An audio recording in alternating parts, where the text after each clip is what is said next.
பொருளோடு புகழைத் தந்து போற்றிடும் வாழ்வைத் தந்து வருங்காலம் அனைத்தும் செல்வம் வரும் காலம் ஆக்கி வைத்து பெருமைகள் வழங்க வேண்டும், பேரருள் கூட்ட வேண்டும்.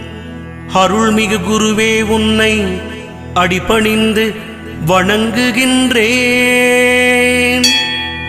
வருடம் ஓர் ராசி வீதம் வட்டமாய் சுழன்று வந்தே தருகிற பலனை நாங்கள் தங்கமாய் ஏற்றுக்கொள்வோம். வருகிற நாட்களெல்லாம் வசந்தமாய் மாறுதற்கே அருள் தரும் உனது பார்வை அனுதினம் எமக்கு வேண்டும். குருவே, நீ பார்த்தால் போதும் கோடியாய் நன்மை சேரும்.